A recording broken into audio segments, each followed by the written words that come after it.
"We turned your room into storage," my mom told my 7-year-old daughter. "You can sleep on the floor." My sister added, "Don't you dare go in there." Her own kids had luxury bedrooms to themselves. I didn't cry. I did this.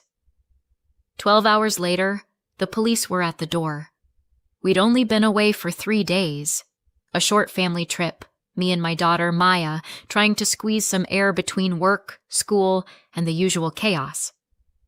By the time we pulled into my parents' driveway, the car was a graveyard of snack wrappers and half-finished juice boxes. Maya, 7, talkative and unstoppable, kept a running list of everything she missed. Her cat-shaped nightlight, her favorite blanket, her own pillow that smells like home normal kid stuff. Ordinary excitement. I remember thinking how nice it would be to walk in, drop our bags, and let her run straight to her room. Just normal. Just easy. The house looked exactly the same. Porch light glowing, curtains drawn tight. The kind of spotless that means someone's been preparing. I should have known. Mom opened the door before I could knock, smiling like we were guests who'd arrived early for a party. Dad stood behind her, arms folded, smile smaller, the kind that tries to look welcoming but doesn't quite reach the eyes. Behind them, my older sister Kate leaned against the doorframe, mug in hand, and her husband Greg hovered just behind her. It was a full reception line, which was strange. Usually when we came back, Mom yelled from the kitchen and Dad asked if I'd remembered to gas up the car. That was our version of affection. "Welcome home," Mom said, too bright. "You must be tired." "Completely," I said. "We'll just drop our stuff and get Maya to bed." Maya squeezed past me, dragging her tiny suitcase, all energy and expectation. The second she disappeared down the hallway, I saw it. 4 adults sharing one look, the kind people give each other when a secret's about to detonate. Mom cleared her throat. "Sweetheart, before she runs off, there's something we need to tell you." My stomach dipped. "What something?" Dad shifted, coughed. "It's just temporary." Kate stepped forward, trying for cheerful but landing on fake. "Don't make it weird, okay?" "We just had to move some things around while you were gone." I frowned. "Move what?" That's when Mom finally said it, soft as if she were breaking bad news to a child. "We turned her room into storage, honey." Just for a bit. And the air in the hallway changed. Maya stopped halfway down the hall. "What?" Mom gave the same practiced smile she'd used at every dentist appointment and failed surprise party. "It's only temporary, sweetheart. You'll sleep with your mom. We put a nice mattress on the floor, super comfy." "It's just until we get things sorted," Dad added.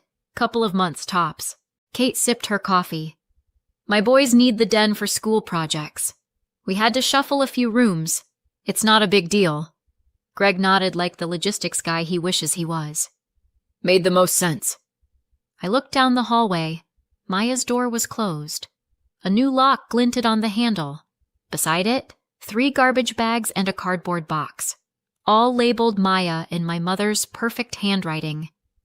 My voice came out too calm. "You packed her room?" Mom waved it off. "Just some things." We didn't want her tripping over boxes. "What boxes?" "Just storage things." "Don't start, Anna." "It's late," Kate laughed under her breath. "You're so dramatic." Maya turned toward me, whispering, "Why can't I go in?" No one answered her. They just waited. For me to nod, to smooth it over, to make this comfortable for everyone but us. I didn't. That night, the super comfy mattress turned out to be a thin pad on the floor. I told Maya she could have the bed. She argued for about 30 seconds before her eyes started to close. She fell asleep pretending not to cry, curled around her bear like the world couldn't touch her there. I lay down on the pad beside her, watching the ceiling fan wobble and wondering how many times my family could break the same rule. Never touch what isn't yours. The house was silent, all polite noises gone. No TV, no dishwasher hum, just that heavy quiet that means someone's proud of what they've done. I waited until her breathing evened out, then sat up. The hallway light clicked on. Maya's door stood at the end like a dare. I tried the handle. Locked. The air smelled like paint and something else. Fresh wood, maybe. New furniture. Not boxes. Not storage. A floorboard creaked behind me. I turned. Mom stood in the dark, arms folded, robe tight. "Anna," she said, voice low. "It's late. You should go to bed." "I just wanted to see what you put in there." "It's done," she said. "Let's not start a scene tonight." Then she turned and walked away, humming under her breath like she'd just tucked me in. I stayed there, staring at the door until my eyes blurred. The lock caught the light again, a small, smug glint. I told myself to let it go. I told myself it wasn't worth it, but the longer I stood there, the heavier the air felt, like the house itself was holding its breath. Eventually, I turned away. I didn't sleep much that night. The floor was harder than I remembered, and my spine reminded me I'm not 20 anymore. Maya was out cold in my bed, clutching her stuffed bear, safe and oblivious. That's what mattered. I stared at the ceiling, waiting for the house to breathe again. It never did. When you grow up in a place like this, silence isn't peace. It's the sound of people deciding what to do with you. I used to think distance fixed things. Move far enough away, get your own address, your own bills, and the ghosts stay behind. Turns out they forward their mail. Growing up, I was just the other one. The surprise. Kate came first, polished, planned, photographed from every angle. Then there was me, the afterthought that stuck. She was the star student, the class president, the one who made our parents look like they knew what they were doing. I was around. If I spoke too much, I was dramatic. If I stayed quiet, I was moody. Mom once said I sucked the energy out of a room, which, to be fair, is a hell of a thing to tell your 10-year-old. By high school, I learned how to survive. Blend in, not often, and never expect applause. Kate got the big wedding, the designer dress, the kind of photos that belong on greeting cards. I eloped. It wasn't rebellion. It was logistics. A courthouse, a borrowed dress, one blurry photo taken by a friend who forgot to turn on the flash. He wasn't a bad man, my husband. Just one of those people who believe seatbelts are optional and that luck is hereditary. When the crash happened, luck finally ran out. He died before the ambulance arrived. Maya was in the back seat. A broken leg, 1,000 bruises, and the kind of nightmares that crawl into a mother's chest and stay there. She healed slowly. Kids do, but the medical bills didn't. They multiplied like rabbits. Insurance covered what it liked and ignored the rest. So I worked. And kept working. Office job by day, phones, spreadsheets, fluorescent lights. Then nights cleaning those same offices for a different paycheck. 5 hours of sleep if I was lucky. If exhaustion were a sport, I'd have medals. Moving back here wasn't a choice. It was arithmetic. Rent versus therapy costs. Guess which one? When I asked, Mom sounded thrilled. "Oh, it'll be so nice to have the house full again," she said. Translation: free labor with her name on the grocery list. I paid them rent. Cheap, sure, but still something. Kate and Greg, on the other hand, live here rent-free. Apparently, helping Mom around the house is its own currency. Kate likes to say, "We're all family, so it evens out." Funny how even always leans her way. After the accident, people called Maya brave. They said she was lucky. They said I was lucky. They said a lot of things, usually from safe distances. What they didn't see were the hospital corridors, the braces, the screaming from pain that a 7-year-old shouldn't know how to make. They didn't see me choosing between groceries and physiotherapy, or crying quietly in my car because crying at home might scare her. So yeah, when Mom says, "She's fine, Anna, kids heal," I want to hand her the receipts. When Dad mutters, "You overthink things," I want to ask if overthinking is what kept him from noticing his daughter drowning in debt under his roof. But I don't. I keep my mouth shut, pay my contribution, and keep Maya's appointments on time. Then Aunt Lillian died, Mom's older sister. 80-something, lived alone in that old brick house with the rose bushes no one dared to touch. Lillian was the kind of woman who mailed birthday cards a week early and remembered everyone's favorite dessert. We weren't close, but she adored Maya, gave her little trinkets, old music boxes, said she reminded her of herself. The funeral was quiet. Mom cried just enough for photos. Kate handled the eulogy, of course. She always gets the microphone. Afterward, over casseroles and polite grief, I asked, "What happens to Lillian's place?" Mom didn't even blink. "Oh, debts," she said. "There wasn't much left." The lawyers sorting it, Dad nodded along like a backup singer. Kate shrugged. "That house needed too much work anyway." Then Mom changed the subject to gas prices. It didn't sit right. Lillian never mentioned debts. She wasn't flashy, but she wasn't broke. I told myself I was imagining it. Denial's a family talent. Perfect. Both excellent points. You're absolutely right. She'd need a light source, and she would recognize the furniture because she'd seen it before during visits to her aunt's house. Below is the final corrected version of Part 3, keeping it tight, high tension, and consistent with your tone. This version is around 1,000 words, fast-paced, and explains the lighting and recognition clearly. I wasn't asleep. The floor hurt, the room hummed, and that lock at the end of the hallway kept burning in my head. The house was too quiet, the kind of quiet that says we've done something we don't want you to notice. I told myself to stop thinking about it. Didn't work. At some point, the clock in the hall clicked loud enough to sound like permission. I sat up, grabbed my phone from beside the mattress, and turned on the flashlight. White light flooded the room for a second, catching the edge of Maya's brace. She didn't stir. Good. The floor creaked as I slipped out. The hallway was colder than it should have been. Every step felt like a dare. I aimed the light low, so it wouldn't wake anyone. The motion sensor by the stairs blinked red, but didn't turn on. Small miracles. The kitchen smelled like lemon cleaner and leftovers. I opened the fridge just to make noise that could explain my being awake. Then I spotted the shelf near the laundry room. Same wicker basket, same cracked vase, same spot where Dad's spare keys have lived since the 90s. My hand went in before my brain could vote. Tape. Metal. A key. New. Shiny. Clean. Because of course it was. Back up the stairs, my phone light trembling with my pulse.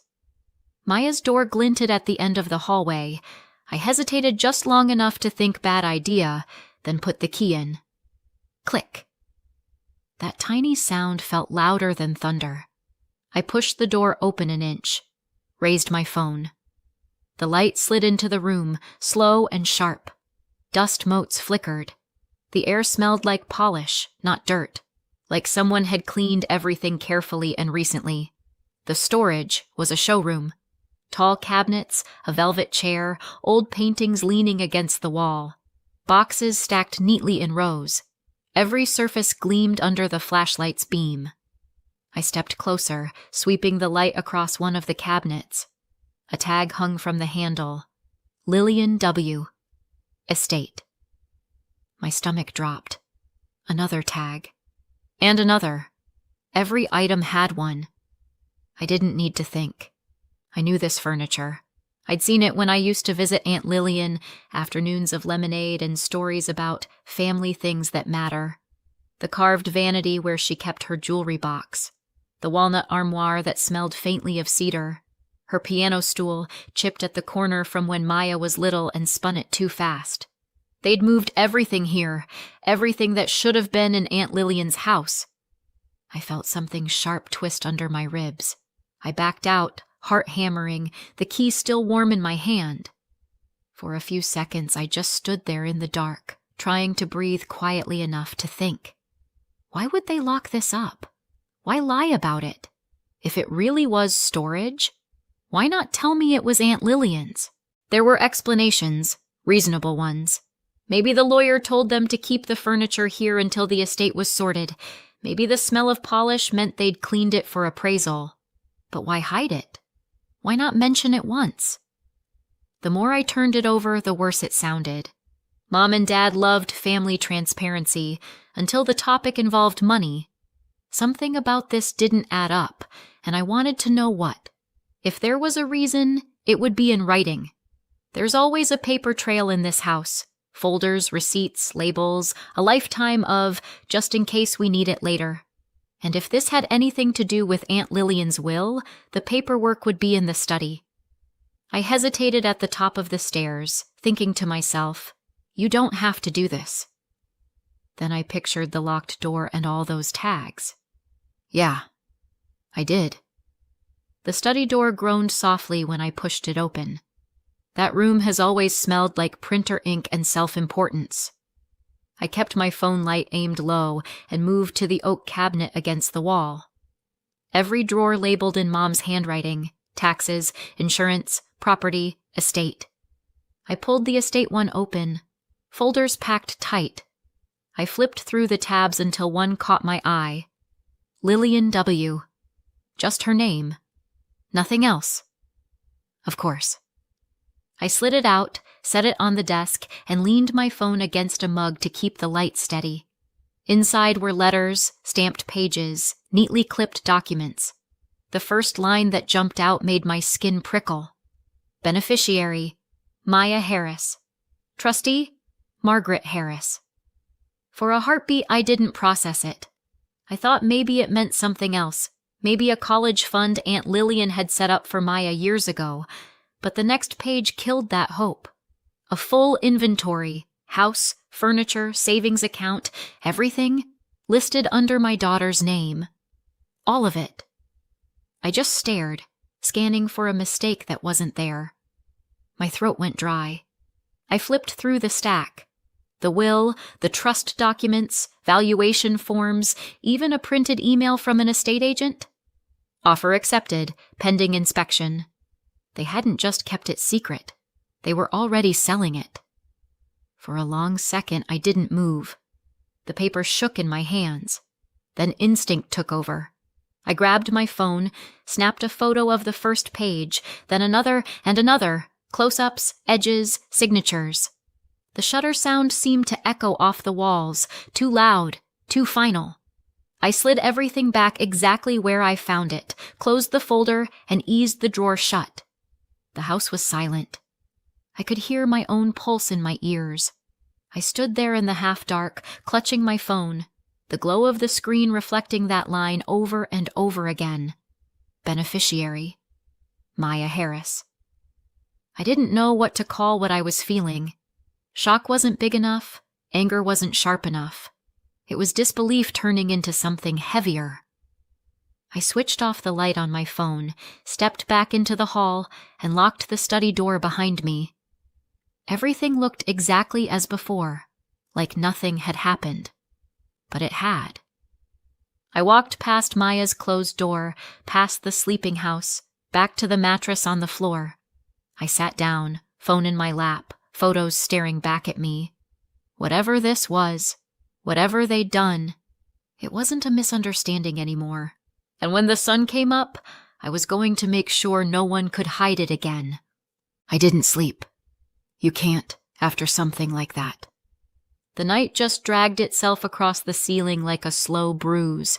By the time the light hit the curtains, I'd already decided what I was going to do. I dropped Maya off at school, pretending everything was fine.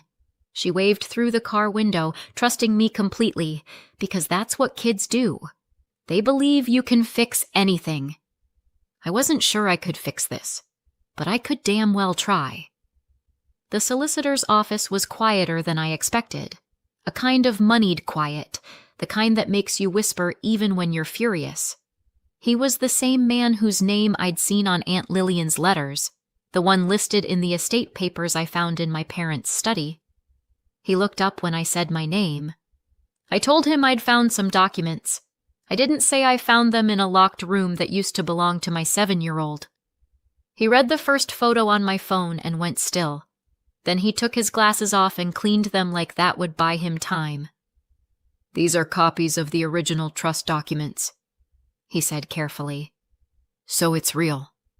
"It's very real. The assets were placed in trust for your daughter. Your mother is listed as trustee." "Yeah," I said. "She's been trusting herself plenty." He frowned, leaning back. "You didn't know anything about this, did you?" I told him everything in the quickest version possible. That was enough for him to go pale. "I'll need to contact the authorities," he said. "Do you want to file a report yourself, or would you prefer I—" "Do it," I said.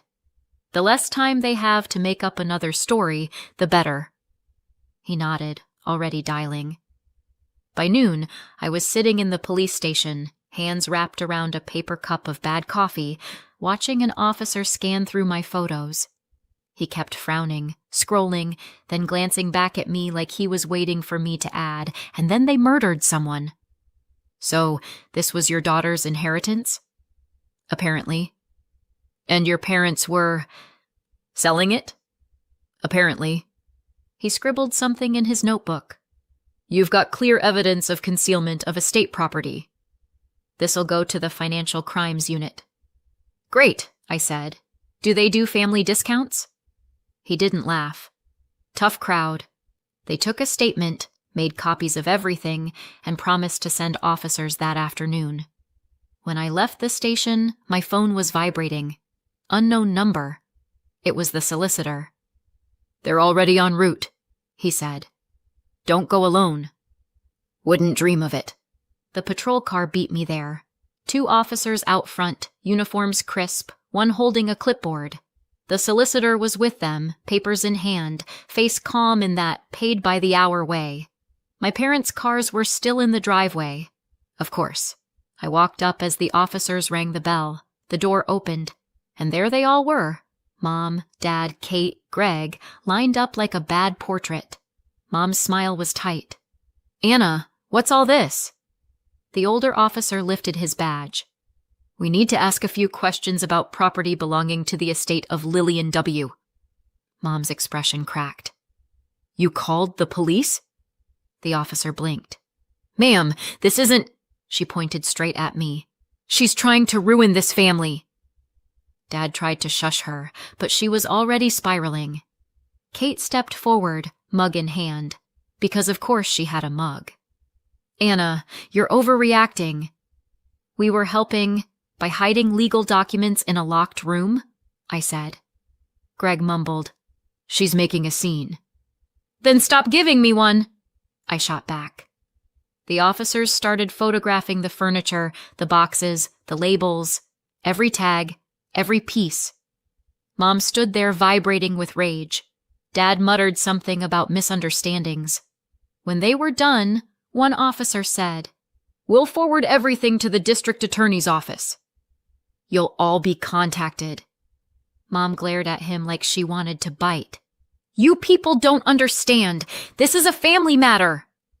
The younger officer said, "That's what everyone says right before it becomes a criminal one." After they left, the silence cracked open. Mom turned to me, voice shaking. "Did you call the police on your own mother?" I was too tired to soften it. "You hid Aunt Lillian's will and tried to sell what wasn't yours." "I was keeping it safe," she snapped. "I was grieving." "You've been grieving since I was born," I said. Her face twisted. "You've lived under my roof for free. I pay rent, remember? You charge me for the privilege of being ignored." Kate tried to play mediator. "You're twisting everything." "It was temporary. Temporary doesn't need locks." Greg muttered, "This is ridiculous." "Agreed," I said. "You should have stopped before ridiculous turned criminal." Mom's hands were shaking now. "Get out of my house!" I met her eyes. "I wasn't planning to stay." Packing didn't take long. Most of our things were still in bags from the trip. I grabbed Maya's backpack, her bear, a few clothes. Mom stood in the doorway, crying in the way people cry when they want witnesses. Dad hovered behind her, saying nothing. "Do you have any idea what you've done?" she said. "Yeah," I said. "I finally stopped letting you." I picked Maya up from school that afternoon. She climbed into the car, smiling, completely unaware of the war zone waiting at home. "Can we go somewhere fun?" she asked. "Yeah," I said. "We're taking a little break." We stayed at a friend's apartment that night. Small couch, one blanket, but it felt better than that entire house. When Maya fell asleep, I sat in the dark and checked my phone. A message from the solicitor. "Police case opened. Probate hearing will be scheduled next week. Offer on Lillian's house suspended." I read it twice before it sank in. Progress. The court date came fast. Mom showed up in black again, grieving chic. Her lawyer tried the misunderstanding defense. She was handling things she'd planned to tell me. It was just confusion. The judge didn't look confused. They reviewed the photos, the documents, the emails. When the words, "beneficiary," Maya Harris flashed on the screen, Mom's face lost color. The court removed her as trustee, appointed me instead. The sale was voided. All property transferred into Maya's trust. Mom's lawyer muttered about appealing. The judge didn't even look up. "You can try," he said, "but the record is clear." By the time we left the courthouse, the air felt lighter. The solicitor walked beside me.